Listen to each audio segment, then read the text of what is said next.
You've said this word countless times, but do you know where it comes from? Pajamas. It sounds completely ordinary, almost boring. That small word traveled continents, survived empires, and lasted centuries before reaching your bedroom.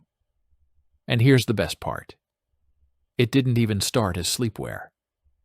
The story begins far from Europe, in regions that are now India, Pakistan, and Iran.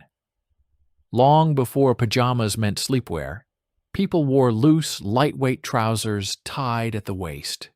They were perfect for hot climates. Breathable cotton let air flow and kept people cool. South Asia was an early center of cotton and textiles, so light-woven clothes were common long before Europe caught up. The name itself comes from Persian, pay meaning leg, and jameh meaning garment. Put together, pajama, literally leg clothing. No poetry, no romance. Just a straightforward description. And honestly, that makes it even better. It tells you exactly what it is. These trousers weren't niche or ceremonial. Farmers worked in them. Merchants traded in them. Scholars studied in them. Even royalty wore more refined versions. They were everyday wear, the kind of clothing you don't think about because it just works. Then history moved people. By the 17th and 18th centuries, the British Empire reached deep into South Asia via the East India Company. British officials and soldiers suddenly faced tropical heat in heavy wool uniforms made for damp Europe. You can imagine the discomfort. So they adapted. They borrowed the loose local trousers for wearing at home, indoors, in the evenings. Somewhere between practicality and cultural exchange, pajama slipped into English vocabulary. The pronunciation softened, spelling changed. Pajama in British English, pajamas in American English. Linguists call it borrowing, when a foreign word enters a language and adapts to local speech. It happens all the time. We just rarely notice. Here's the twist. When pajamas arrived in 19th century Europe, they weren't for sleeping. Most people wore long nightshirts instead. Pajamas were informal lounge clothes, what a gentleman wore to read, smoke, or relax at home.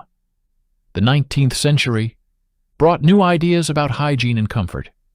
Sanitation, city life, and personal space changed daily routines. Separate sleepwear made sense.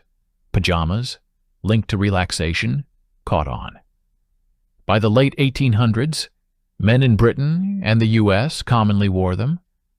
Women adopted them later, particularly in the 1920s and 1930s, decades that loosened fashion norms dramatically.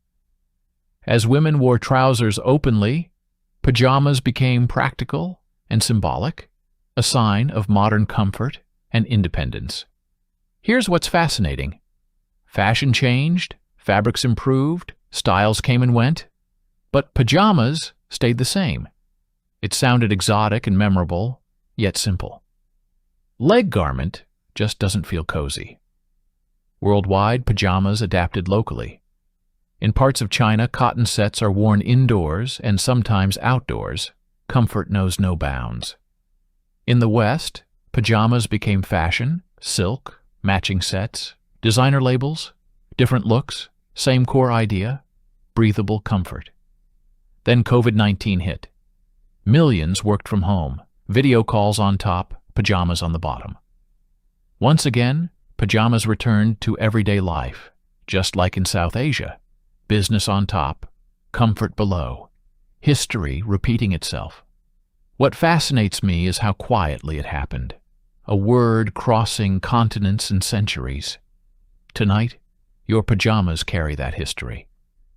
See you in the next one right here on Amazing Nearby. Stay cozy